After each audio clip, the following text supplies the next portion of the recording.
And welcome back, everybody. Taxation is theft. Welcome to the show that talks about all the ways the government is ripping you off. Broadcasting live on Facebook and YouTube from an underground bunker deep within the jungles of Mexico. I'm Dan Taxation is Theft Berman, former candidate for President of the United States, where I ran from a hammock down here in Mexico, and currently running for governor of Texas from that very same hammock. I'm required by law to tell you that you should not listen to the show if you suffer from PTSD, anxiety, depression, or have suicidal thoughts. And today I've got a very special guest with me, John Merrifield, who is the president of the Institute for Objective Policy Assessment.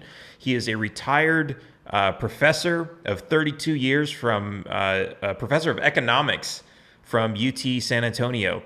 So before we get started, I just want to ask again, I know you guys are amazing in supporting, you've been amazing in supporting my campaigns and the podcast, but I want to go ahead and ask you to continue to give me your support so we can continue putting on this show and all of the other shenanigans that we do to, I want to say take down the government, but that sounds so criminal.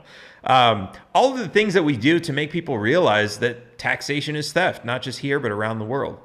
You can do that by visiting taxationistheft.cards or taxationistheft.info and buying one of these awesome hats, a flag, a t-shirt. Anything you buy from us helps to support the cause. You can also make donations at danforfreedom.com, which is the new campaign website. So without further ado, on to the show. John, welcome. How's it going? It's going really well. You know, I'm toying with the idea of running for a state representative seat just to get this message out a little better. And by this message, I don't mean just school system reform, but a bunch of messages that my institute is pursuing. I was spending today doing a climate change audit, or part of it. It's not something you get done in a day. Right. That's part of what the institute is about, is to rake the truth out of all the competing claims on the climate change issue. Right. That sounds really interesting, actually, and I want to get into that. But we've been emailing back and forth talking about something that's apparently really popular right now. I hear that the Republicans are all over this, school reform, and what that looks like. And now you are a retired professor, so let's talk about that first. Like what, I guess, how do you get into that profession? What was interesting? Was it just that you had, you were in love with economics and you decided you wanted to profess it? Or what really got you into there? Well, the school system reform part happened at the back end of that. And by the way, you said school reform. The first chapter in the book is about the difference between school reform and school system reform. But let me return back to your question. I didn't like economics at all at first. It was through my master's degree before I even took a liking to it. I had a master's degree in geography. I was all about the environment and maps.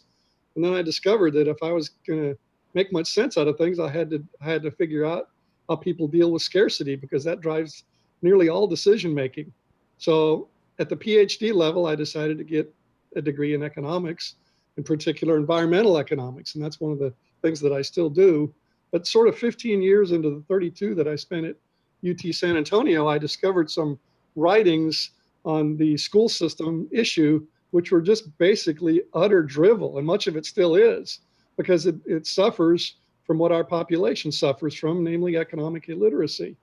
So I decided that there was so much wrong, misleading, and irrelevant stuff being said about the most important thing that we have to do to keep our country alive, namely educate our children, that I had to jump in on that. So I haven't totally left my environmental economics and other things behind, but I spend most of my time now on the school system reform issue and why it's not working, which is basically, it's just another example of central planning failure. So if we're gonna solve the issue, we need to have a substantial sector of our school systems, which I define to be public and private combined, everything that goes on to educate our children. We have to have a substantial piece of that governed by the process that makes all successful industries successful, namely the process of entrepreneurship and consumer choice orchestrated by price formation and price change. Again, to distill that down, that's how all of our functional industries operate. Somebody proposes something that they think people will buy, and people either buy it or don't. And then the price system, prices going up and down, makes sure we don't run out of things and provides incentives to entrepreneurs as to what to produce and how to produce it Right. and where to And produce it. it's interesting because it's not just, I mean, we usually talk about economics and supply and demand as a function of business, entrepreneurs, industries, and all this other stuff. But in reality, this is all true of everything. Things that have nothing to do with money. Um, who you True. decide to spend your time with, your friends, your family. Well, do I enjoy spending my time here, or do I enjoy spending my time here better with somebody else? Like it plays. It's almost like it's a very basic human instinct that controls our decisions, and it's just that money happens to be an extremely popular topic where that really comes into play. Right. Economics is about way more than money. And the reason that socialism fails, which is what our school system does, it decides things through the process that drives socialism, namely bureaucracies and experts trying to figure out how to do things. And it always fails. And Calvin Coolidge, one of our greatest presidents, nailed it. He said it will fail because it's against human nature. So no matter how Right. rosy and fine and squishy and cool it sounds, sadly to many of our young people, it just never works, and it usually fails terribly. Sometimes we're lucky enough we could just vote it out of existence, but most of the time it takes a revolution to throw it off of our backs, to get rid of it once it's installed, because the people who we give power to don't like to give it back. Right. And it's really interesting too, because like what I like to talk about a lot is how, you know, the people who want socialism aren't necessarily bad people. It's, you know, they have legitimate concerns, they have needs that need to be filled. But it's politicians who are usually coming around and telling them, "Oh yeah, this is socialism. That's how you're going to get what you want. Let us steal from everybody, and then we'll have enough to give you, you know, 5% of that to get you what you want." And it's all part of a scam. But of course, to somebody who's usually an advocate of socialism, it's not because they're, you know, focused on how it works. They're focused on why they want it, which is they need some benefit, which usually they don't have because the government's taken that away from them. So that's I really and sorry to go off on that tangent, but I really like to drive that point home every time I hear socialism brought up, because one thing that I think is almost inflammatory that supports socialism is when somebody who doesn't support socialism says to somebody who does support it, "You're wrong, and this is a terrible system." And to them, all they're really hearing is, "You just don't want me to have what I want or what I need." And instead of proposing other ways for them to get it, which that gets more into political, but that's a point that I always like to make, so that anybody who's listening who is thinking about, you know, socialist type solutions to society's problems, doesn't think that just because I don't like socialism, I don't know about yourself, but just because I don't like socialism does not mean that they are a bad person and that we're condemning them. Just that there are other ways that we need to look at to you know, help them improve their lives and get what they want. Support of young people for socialism is a key symptom of our school system's failure. It's very easy to explain why that system fails.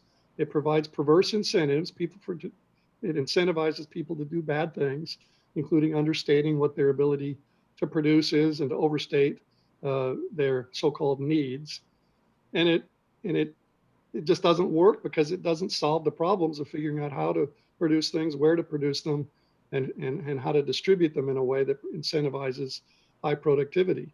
It provides bad incentives and does not signal where resources are in their highest and best use.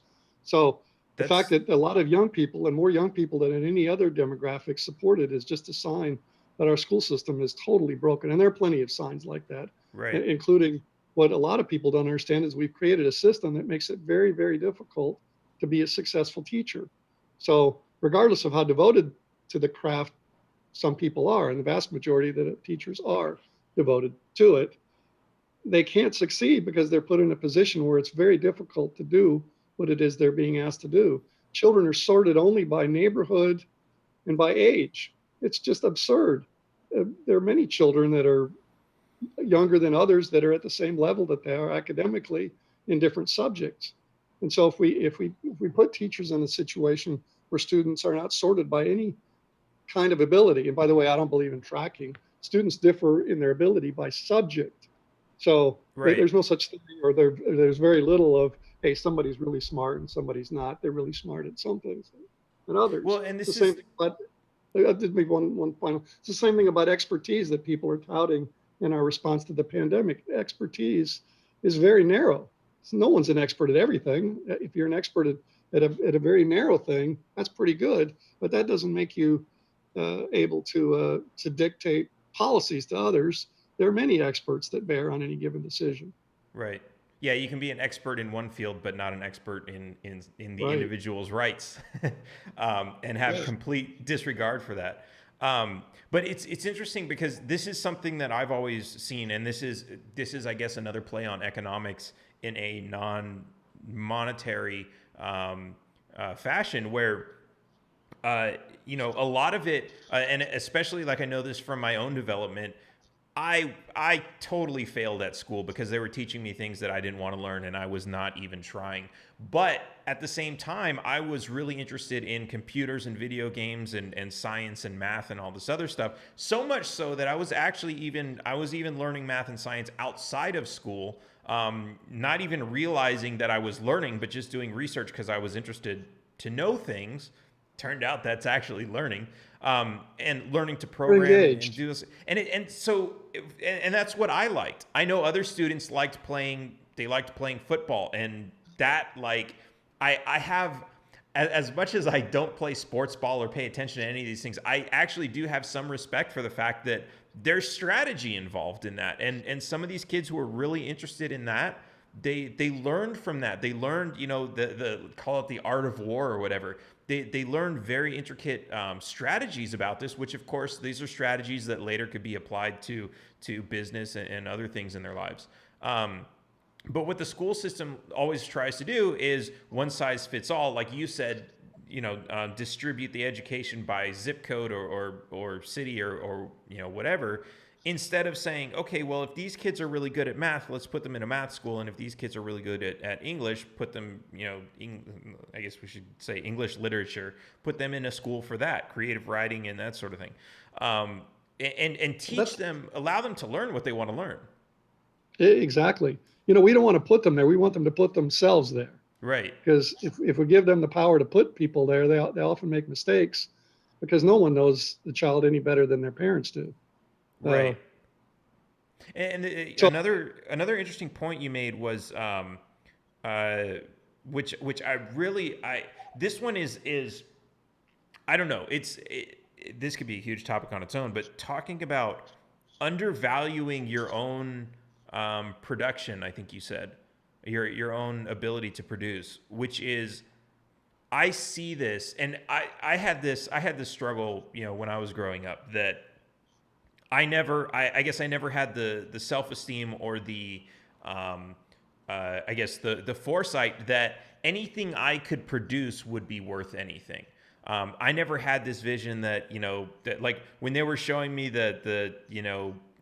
what you go to high school and you graduate high school and you'll get this much money, you graduate college, you get this much, you get a master's, you get this much. I would look at those things and think, like, oh, well, I mean, I don't really know much now, so what's the point of all this? And I see a lot of people who really think kind of the same. They graduated high school and that was it, and so now they think that they have to be poor. They're always struggling to get through life. And I remember, once I started entering the real world and getting jobs and that sort of thing, I struggled with that for a very long time. But at some point, I was like, this isn't cool. I want to get out of this. And I kind of forced myself to learn, what does it take to increase the income that I have? And it turned out the best way to increase your income is to increase your output, to increase what you're able to provide for other people. And so I started figuring out how could I do that. And then when I did that, it's like everything just started fitting together, and I started moving in this direction where I was able to increase my output, which in turn just automatically increased, the return, what I was getting for that.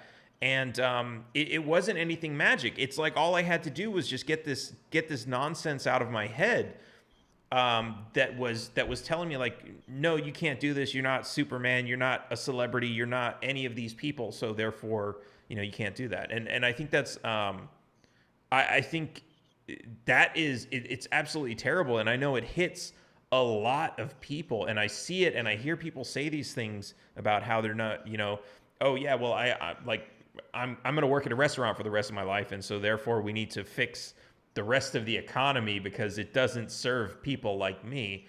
And it's like, no, you don't have to work at a. Yes, the economy is all screwed up for a million other reasons, but you don't have to limit yourself to that job for your entire life.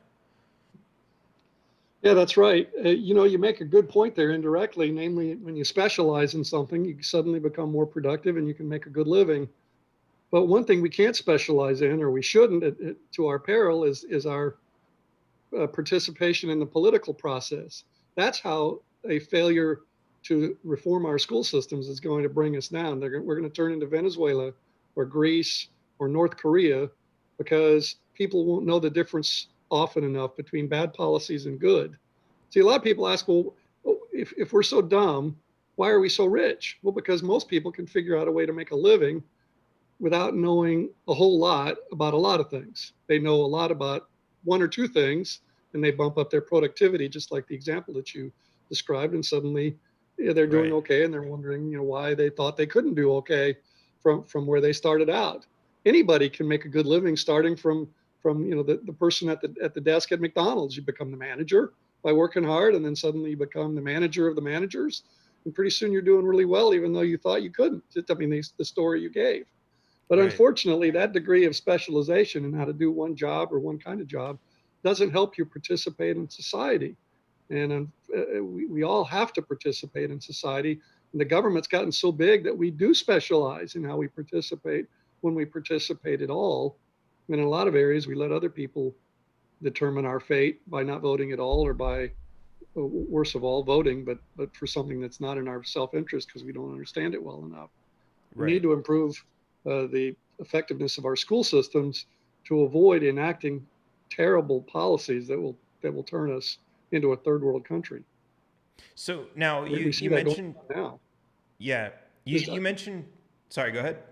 I was just going to say we see that going on now. We risk going over a cliff in a short order here Yeah. uh, by enacting or by electing socialists. Absolutely. So I want to hear you. You mentioned this earlier. What is the difference between school reform and, you said, school program reform, School system school reform. system reform? Yeah, the school system is all the schools, public and private, and governance and funding determines how a school system will function as a whole, both the public parts and the private parts. And we cannot change schools individually very much or improve them a lot until we have improvement in the governance and funding policies. In particular, what the book calls non-discrimination is what we need to push. We cannot afford to discriminate between the people that think that the public school system works for them and those that believe that it is not, because it doesn't fit all. It cannot fit all. It's a politically correct system. Those for whom it is not working, and clearly not working, need to be able to take the money that supports them, have a level playing field, and go to a school that an entrepreneur has created and put out there as an alternative. Now, I'm not sure what the right mix is and how fast we'll get there, but some substantial share of the schools need to be created and owned and operated by entrepreneurs.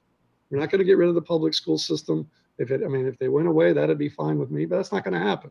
They're going to be a substantial part of what's out there for a long time, but they need to be on a level playing field with alternatives so that the people that believe that they're not getting engagement, like you described for yourself, you got engaged in the video games and all of that. You got excited about it. It made you learn.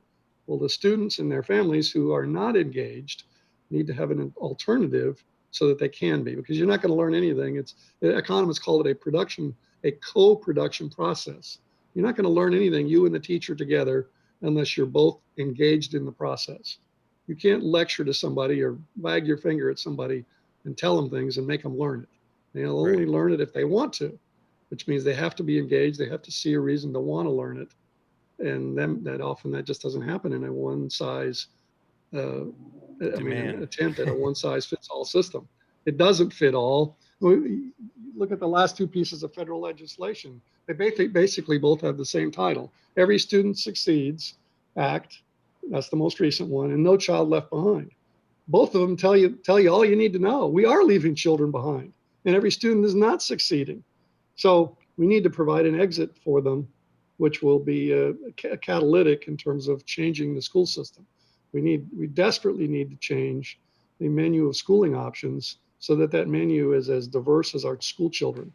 Right now, we have 90% of the children in schools that are aimed to be identical. One of the shortcomings of the political process is that the appearance of fairness is an absolute imperative. And brilliant Thomas Jefferson nailed it a long time ago when he said, the most unequal thing of all is the equal treatment of unequals. And that's the political process drives that. So we pretend everybody's the same so that we can treat them the same, and they're not. Interesting. Yeah, and there's definitely, there's a ton of political rhetoric that's trying to create a division between people who have a lot of wealth and people who don't. And I think it's all connected in this giant ball of knots, right? You can't just pull one of them out because they're all connected. But when you have people who have lower incomes, and then you have politicians saying, well, that's because you don't have access to the right schools, and you don't have access to the right schools because of all these wealthy people who are hoarding all the good teachers for their schools. Therefore, we need to implement more taxes, but taxes are actually what are going to hurt the poor and make them make them struggle harder to get by, make them unable to afford private schools that are better, take away their options on how they're going to learn and what their future is going to look like. The small amount of money that they are earning is getting taken away. So they're not able to build savings and all this other stuff. And then this is all connected, right? Because when you're in what I like to call survival mode, you're basically, you're worried about your survival. You can't build a solid foundation for your life that is going to get you success and prosperity and get you all the way up there when you're sitting, just standing right on the ground, barely able to feed yourself.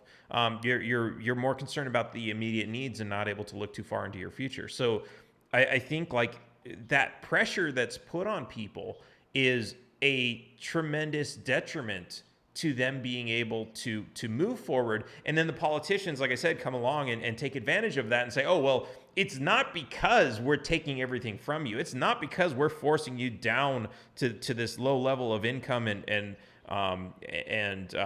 quality of life and everything else. No, it's because of these wealthy people that have managed to get out of that, or had an advantage to start above that. So I think this is, I don't know. This is just it's a huge problem that's intertwined with so many other problems and so many different aspects of how the government operates.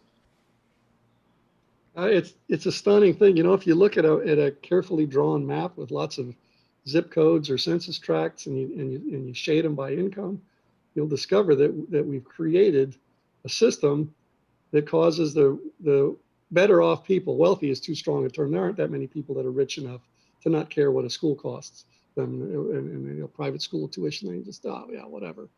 There's not enough people for that. But what does happen in our system is we've created public school model is not conducive to producing very many good schools, but some are better than others.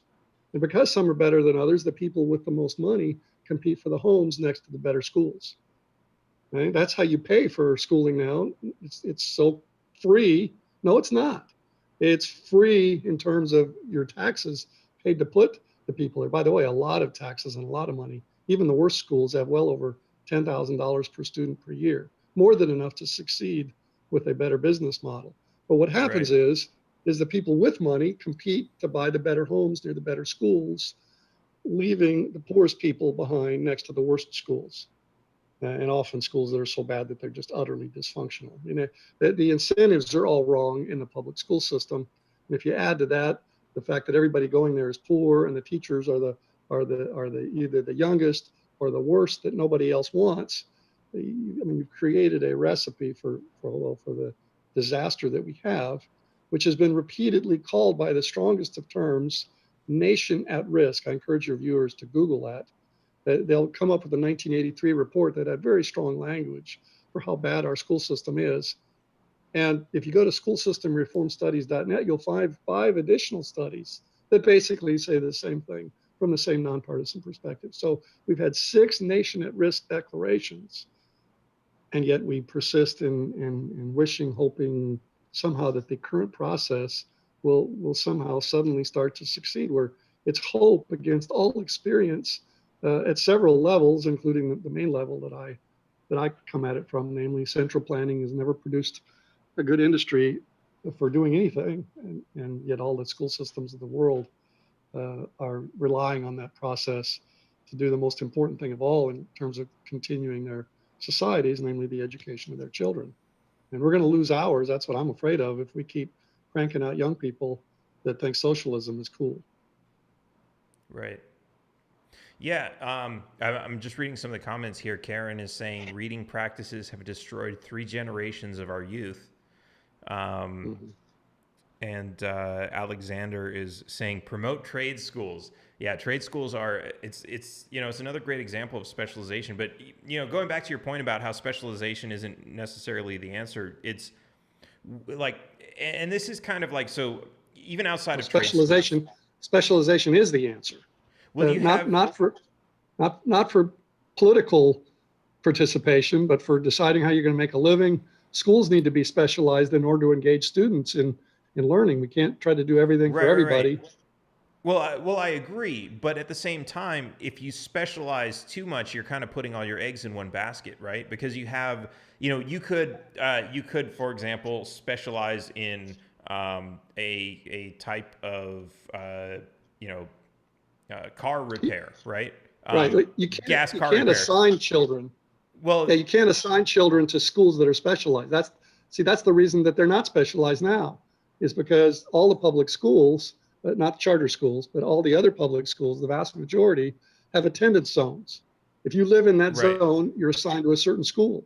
And you can't predict what kinds of student factors or issues are going to be within a zone around the school. So the school has to try to be everything to everybody. Now, that kind of specialization that you described could exist in a school of choice, because then only the children that their parents thought that they would be successful there would go there. Right, or this could be like a trade school type thing after high school. But my point is that, if you specialize too much, if the automobile industry is, if you get specialized in that so you can become an auto mechanic, and now all of a sudden we have cars that are so advanced they really don't require that much maintenance, that entire industry could go away. And I know there's like so one, if you're extremely specialized and you expect to live the rest of your life on that, that's potentially dangerous. So that's not, and I think that's where college goes, right? Because college teaches you, become. My dad was an engineer where he worked in aerospace, and he had to manually calculate how like wind would travel over the wing of an aircraft, and it's like you have computers for that now. You have accountants who are taught how to add up all these numbers from like different accounts and everything. And now you have computers for managing a lot of that. So while there are still professional accountants, and a lot of that has to do with, how to use the computers that do this now, there's still this evolution that, certain trades are going to come and go. And I think we have with certain kinds of schools. Yeah, they would come and go too. That's why we need a school system where there's a strong role, a level playing field for schools created by entrepreneurs, because some of those will come in to replace the ones that are becoming obsolete. See, on the public side of the school system, we have lots of things going on for centuries. Maybe that's a little strong, but 150 years that have been going, that's been obsolete for 100 years, but they persist. because they can force payment through taxes. See, the Right. schools that were run by entrepreneurs, they can't, they have to be choice worthy. Well, And I that's what think we need. I think there's also, and it might have to do with the fantasy of socialism that the politicians push, but there's this fantasy of education that once you graduate, you know everything you know and you'll have a wonderful life, Yeah, and you don't need to continue to learn. And I think no, too. that's equally as bad because like even in my profession, which is specialized, I have to continue to learn. Otherwise, like the new tools and the new everything's coming out, and if I don't know how to use those, then I become worthless. Um, Yep.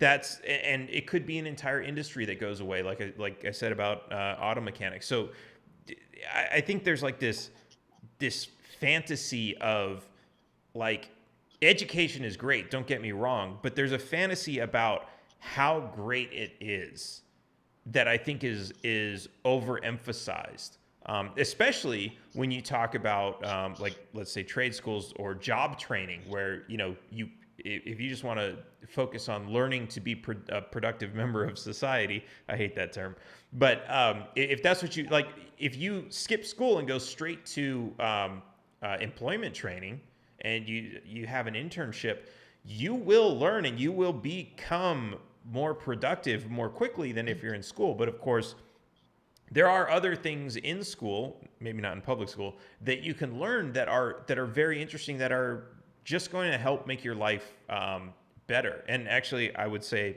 most of these things probably just aren't taught in public schools at all. Um, Well, they're taught to an audience that's so diverse that it's very hard to engage them all. Hence the no child left behind. right. Every student succeeds. The diversity within a classroom is too large for a typical teacher to do differentiated instruction enough to reach them all. So we have a lot of children left behind at very high cost. We're spending an awful lot of money on a system that, when it performs at its peak, is probably reaching about 50 to 60% of the children in a given classroom. That's at its peak. When it fails for all the reasons that central planning does, the poor information, the bad incentives, then we have some of our inner city schools that are just a total disaster zone that don't serve anybody. Uh, Right. So, what do you have a recommendation for people who are, maybe sick of, like maybe they have kids and they're sick of the public school system. They don't want their kids to go there. Especially, I mean, it's extremely unpopular right now, especially because of the COVID-19 stuff that's going on and reopening the schools and all the yeah. regulations they want to go through. Not telling parents you're not allowed to monitor your kids and what they're and their Zoom conferences, which is kind of scary on its face. But apparently, a lot of parents are really upset with this whole system now, and they're looking for alternatives. But Yeah. of course, there's a The current system, million excuses of why they don't want to do the yeah, other see, systems. see, that's the thing. We need a focused conversation on school system reform because we need more and better alternatives. So I'm offering sort of an intermediate term take on how to move forward. And we need to change the funding and governance rules. The fact that we fund only public school students out of tax dollars and not all students, for example. We need to change the funding and governance rules so that what the choices are will change. Now, in answer to your question, what does a frustrated parent do now? Well, the choice is pretty much between dig deep and find money to pay twice. I mean, you keep paying your taxes for a system you don't want to use, and then hopefully you can find a charter school that's not full that you can get into. That's still free. Uh, but the only alternative when that's not available is to assert your rights. It's amazing how many rights, unlimited resources that you have under the existing law. The problem is it's a five-alarm battle to assert your rights in a timely manner to help your child, and it takes you having an advocate or a lawyer in order to move forward in a reasonable way in the current system. But that's the only option right now. Well, what kind of Hopefully, the other option, it can be developed within a year or two in states that adopt what I call non-discrimination, namely, with the public dollars collected for schooling, we're going to treat all children the same, whether they attend a public school or an alternative to it. when you talk about asserting rights, what kind of rights are you talking about? Well, for example, a child for whom mainstream schooling isn't working, has the right to an individualized education plan, an IEP. And through a process of consulting with experts, which frankly I feel is horrific because it's all adversarial, but that's the only game in town right now. They either find an alternative to your assigned school, hopefully a charter school, but many of the better ones are full, you get put on a waiting list, or assert your rights and get an individualized education plan that allow you services other than what mainstream children get. And, I see. and that So can it's work for parents that are really wise to how the system works and which lawyers to hire and who to scream at and who to complain and that could to. cost But more than just going to a private school, it sounds like. But so this would be oh, I don't know how much it costs. I mean, I guess the helpers, the lawyers, and the advocates aren't free, right. but it probably doesn't cost as much as a private school tuition for each of your children. You know, if you're getting a six-figure income like I used to have as a professor, that doesn't suddenly make a 5,000 to 10,000 per child per year tuition irrelevant. That's still 1/6 to 1/3 of your take-home pay. Right, The especially number after of people that taxes. can just, yeah, or that's, yeah, the take-home and after.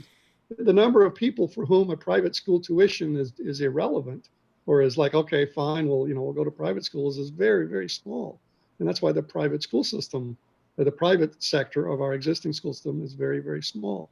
That's what we have to change. We need to level the playing field so that somebody that puts out a private school, that the children that go there get the same level of public funding support as the children that go elsewhere. I think we need to use the term non-discrimination to propose that, because it makes use of the fact that the appearance of fairness is paramount in a political process. We will not tolerate unfair treatment of children for whom the public school system is not a good functioning alternative. And forgive me for promoting my book, but school system reform Absolutely. is my book.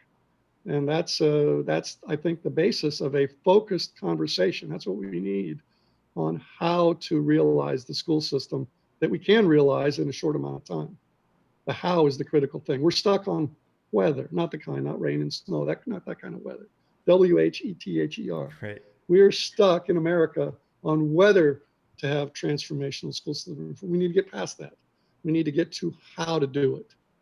And as many of your messages that you told me about, everybody has their own idea. Well, with this curriculum, that curriculum, train teachers better do this, do that. As long as we all have 1,000 different ways that we think the school systems are going to improve, we're not going to move anywhere. By the way, a lot of those things that you mentioned, or I guess you only mentioned about 2 or 3 of them, those are all central planning optimization approaches, which means they're not going to go anywhere. I mean, they may make some small difference in a school that adopts them, but anything that doesn't work through allowing entrepreneurs to create schools of choice is only going to be a little ripple effect for a little while. That's what's relying on central planning teaches us. If we're operating through changing directly how schools decide what to teach, how to teach it, and where to teach it, no, we need to operate indirectly, namely empowering entrepreneurs to provide alternatives to the way the politically correct system we have now does that. Right. I want to go back to your book for a second and give you an opportunity just to tell everyone who's interested where they can go to get that. Yeah, you can just Google school system reform at either Barnes and Noble or Amazon, and my book will come up. It's a really nice looking cover and has great reviews. So that'll get you $10. Will get you the electronic copy, or 20 for the paperback. So it's probably not even as expensive as a meal out, and it'll change your outlook totally on what we need to do, or at least that's the aim of it, to change your outlook totally on what needs to be done for all the lesser things that you think need to be done to ever happen. Trade schools, teaching reading differently. None of that's going to happen to any great extent, and probably shouldn't happen to an extent for everyone. It should happen on a specialized basis, so the students that could benefit from a different way of teaching reading will have access to it, or the ones that want to go to a trade school rather than getting college prep can have that as an option. We, there is no magic silver bullet. That Right. nothing works for everybody, and there isn't anything, and everyone can't benefit from any given thing. We need diverse schooling options within our school system in order to save our country, frankly. Right. Yeah, and I can totally see. I mean, a lot of people will, I don't know. I guess you could talk about you're on Netflix and you start watching a show. This show's not for me, and you switch to a different show. You're not forced to finish that show. Um, Right. New Year's comes around and you make your resolution to go to the gym or lose weight, and so you go to the gym. That doesn't work out for you. So you try changing your diet. That doesn't work out. So you try something else.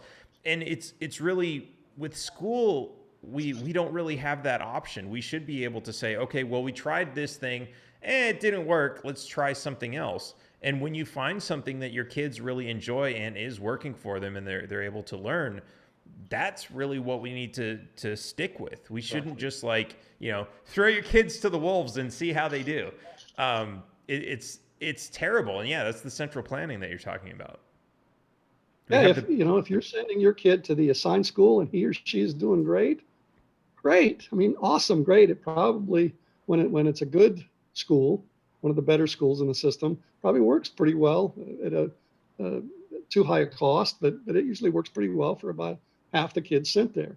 So that's part of the politics of why we're struggling to change it. About half to 60% of the people are happy with the schooling that their child is getting, and they don't want to take any chances on changing. And I'm asking them to take a chance on that school, good school, surviving and entrepreneurs creating alternatives for the children that are not thriving in the curriculum in the circumstances that your child is thriving in. Right. Now, you mentioned this number.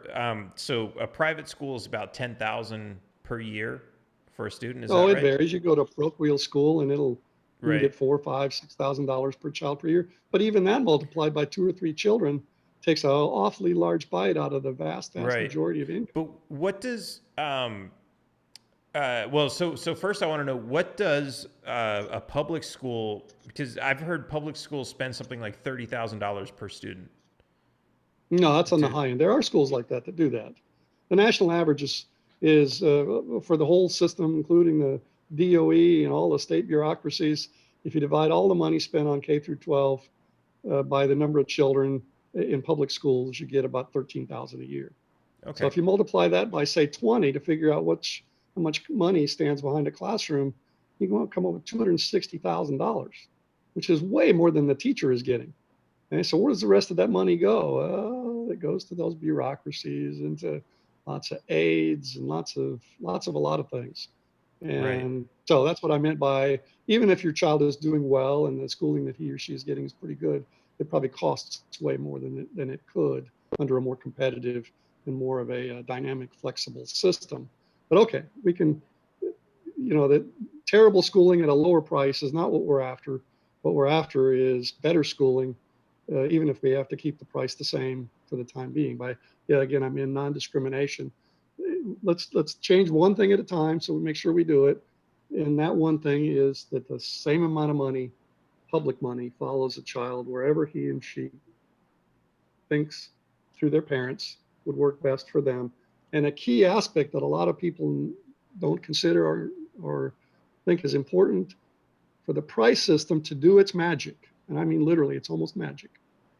Uh, you have to allow the families to top off that government funding, either whether the funding comes through a voucher, tuition voucher, most people have heard of those, or an education savings account, or through tax credits, whatever pathway that public money follows your child to an alternative to the public school system, you have to be at liberty to top that dollar amount off.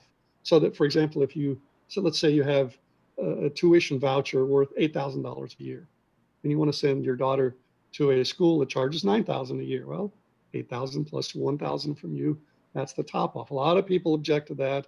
It's a sop to the rich, etc. We don't have time to get into all of the reasons. But if you don't allow the top off, for one thing, two things happen. A lot of schools go away because they can't get by on just the government amount of money. And that's one of the old sayings in economics that at least puts a grin on a few people's faces. If you limit prices, if you set them, it's magic. You make things disappear. And so one bad thing happens. A lot of schools go away that can't get by on the government set amount. And the other bad thing that happens is that you have price control, so you no longer have that dynamic process of prices rising and falling, first to limit the usage of something to the amount that's available, and through that price to signal whether more should be provided or less. See, that's the magic, the self-delivering magic of the price system. In the process of making supply equal demand, it signals to entrepreneur whether it's worth providing more of something or less of something. Right. We can teach that in a K through 12 system. It takes more than a couple minutes on a podcast to totally nail that down. We need to do things like that so that people don't think socialism is cool. The price system is the only way to regulate the provision of things in a productive manner, namely to make supply equal demand in the short run, and in the long run, to make sure that the resources flow to where people value them the most. Right. Now, what's interesting, because in you know, my position is that, of course, you like, I mean, you look at the money that you're spending, right, in property tax. A lot of people are they're probably going to be paying between $5,000 and $10,000 a year in property tax. In Texas, they have the property tax, and then they have the school tax on top of that, which is part of the property tax bill. And that's almost enough money. So it's like, so really, you know, especially with like a voucher system, although I think the voucher system is a little bit different, but basically all they're saying is you put all this money into this program and you don't like the school that it went to pay for, so take your money out and take it elsewhere so that you can have the school that you choose. Which I don't see why that just isn't the way we do it now. Like, there must be somebody who is opposing this, and I don't know why they would, unless, of course, it's some corrupt government bureaucrat. But it's like, that just seems to be obvious sense. You paid for something and you don't want it. Give me my money back and let me take it elsewhere. Yeah. Well, yeah, the people that work in the public school system and those who send their children there that think that it's working for their children don't want to rock the boat. Okay, so they're saying, yeah, the money belongs to us, not to your children. It belongs to us. So you can leave if you want to, but you got to leave your money behind. But so we're both in Texas, so we can discuss that system a little bit. I think I pay like $8,000 or $9,000 to the local school district every year through my property taxes. And I know from looking at the data that the local money for most school districts, it varies, as you know, because of our Robin Hood plan, that the schools that have more local property wealth get less state taxes. But on a statewide average, about half the money that school districts get is from the state. So that means that over the last many years, I've been sending about $17,000 a year to the state, and for nothing. So that's basically collected even through your other taxes, right? Your gas tax, your sales tax, and all these other things that are going to the state, and then making their way back to the school. Yeah, that's right. Yeah, in Texas, there's no income tax. So franchise tax, which is sort of an income tax on corporations, and the sales tax is the big tax in Texas. And so that delivers a lot of money to school systems. This is everything you buy in a business. Yeah. Yeah, and this is an interesting one too, because I remember a few years ago they had this. There was a school that I drove by in San Antonio that had like this huge banner on it, and it was like, I don't remember exactly what it said, but it was like, keep your kids in public school or something like that. And it's like, when I saw that, it was just like, so you're telling me your schools are so bad you can't give it away for free. People would rather pay, even though they've already paid for yours, they would rather pay double to go somewhere else. And you have to advertise to like remind people how free it is to go to your schools. It's absolute nonsense. And like, you know, like they probably had some people who were sitting around, you know, how can we make our student retention rate higher? Oh, let's advertise and do marketing for the school. But they're not sitting around saying, how can we make our schools better? Because they get paid either way, right? Well, there's some, I mean, yes and no. I mean, yeah, they get paid either way, but they are trying to make their schools better. But the problem is they can't make them better for everybody assigned to them. Nothing curriculum-wise, textbook-wise, works for everyone. It never has, and it never will. So if you force all the children to go to the same school because they have to pay twice to go elsewhere, you will leave a lot of children behind. Not every student will succeed. Many will be unengaged in curriculum and teaching that is working brilliantly for the child sitting right next to them. Okay? That's why we need school choices. So something that works for some people can continue, while the children for whom it is not working can take their money and go elsewhere to some place where it does. So where someone like you can learn about video games and the math underlying them so that they're motivated to learn the math rather than being taught sort of a one size fits all math, all math for all people at the same time, which doesn't teach anything that's of any interest to many children, sometimes no one. Right. Yeah, that's actually an interesting point too, because I know that you talk about math. I used to learn some sorts of math, and I was like, this is silly. What am I ever going to use this for in my life? But then once I found something that I enjoyed, then it wasn't like, oh, what am I going to use this for? It was, how do I do this? How do I make this work? How do I get involved in this? And it's kind of like, instead of pushing information on people, it's inspiring them to want that information. But that goes back to your point that exactly, everyone's going to be a little bit different in how they learn and what they learn. But exactly, I think, there's a lot of diversity there. Yeah, but I think ultimately, I think that speaks to the economic side of that. It's the consumer will consume what they want to consume, not what you force them to consume. And I think that's the getting the students motivated to learn the things that they want to learn, instead of just forcing that curriculum on them. Well, it's a somewhat complicated process because some entrepreneur out there has to figure out that there's an unfilled niche. And then he or she has to put it out there and cross their fingers and their toes and their eyebrows and everything else that'll cross to hope that enough people within the reasonably close to an actual brick and mortar school will find their school and enroll in it. That's a tough process, but that's the only one that's ever been made to work for anything. Families and their children will consume what they want to consume if they can find it. A lot right now cannot find something. Well, they don't even know what it is that they want to consume because they've never seen it to be able to buy it. But there's an entrepreneur out there, many of whom are current teachers, that say, a lot of my kids would have benefited from X, Y, and Z. I'm going to go out and create a chain of schools that do X, Y, and Z. Suppose they're successful and the tuition that they charge suddenly makes them rich. Well, that means that they'll be copied by others. Bingo, the system worked. Somebody had a good idea. It made them rich. They were copied. It drove the price down to barely enough to cover the cost of it. So we get justice both for the kids and the entrepreneur who stuck his or her neck out in hoping that something would attract enough business, and it attracted more than enough, so they're able to sell for more than it actually costs to do it, but not for long, because we allow people to copy things. So there's two kinds of entrepreneurs, and we need them both. The ones that set out with new ideas and those that copy the new ideas once they're allowed to, given things like patents and such. Right.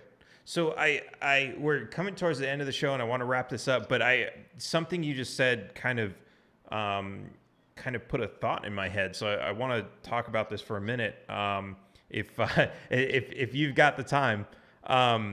Us ex-professors, and we live for putting thoughts in people's heads. So it's a great proposition that somebody will come up with an idea, they'll implement it, they'll see if it works. If it does, they'll make money, and someone's going to copy them.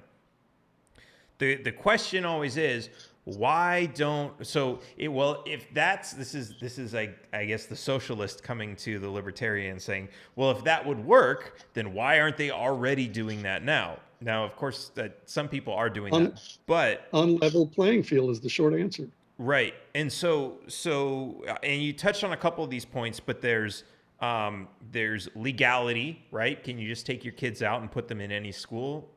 Not usually. There's usually rules around what's qualified as a school, what's qualified as curriculum. If you don't not too bad in Texas. Yeah, not too bad. No, but it's there's like some degree of that's there. I think definitely not in Texas. Texas is but some of these states, like I think New York and California, where they have like these we're going to arrest the parents because their kids haven't been showing up for school, that kind of nonsense. And then you have, like you were talking about, the price competition where people have like, well, how can you compete with free when the other Yeah, well, schools that's are what I free? mean by the unlevel playing field. Right. Exactly. This So, entrepreneurial process is blunted by the fact that you're asking people to pay for something that's with a poor substitute, admittedly, but is still available for free, and you're asking them to pay twice. And so they may not either be willing to pay for something that's available for free, pay money for that, or they may be unable to, or both, typically both. So you have a tiny private sector, mostly subsidized by churches, as the result of our school funding and governance rules. That's what we mean by a school system. The system is the result of the rules that apply to the whole system, not just the public school system. And so we have the private sector we have now because of those rules. Those are the rules we need to change so that all the things that people imagine in your comments would work to make schools more successful can be available in enough schools in just the right amount through the price system to meet the demands of the children for whom it would be the best possible alternative. awesome. All right. Well, that's our show for today, guys. Thank you so much for tuning in. Definitely check out John Merrifield. Check out his book on, I think you said Barnes and Noble and Amazon. Is that right? Right. School system reform at Barnes and Noble or Amazon. School system reform. All right, guys, it's been awesome. Like I said before, please support this show. Head on over to taxationistheft.cards, pick up some awesome swag, and of course, make sure to share this with your friends if you like the episode.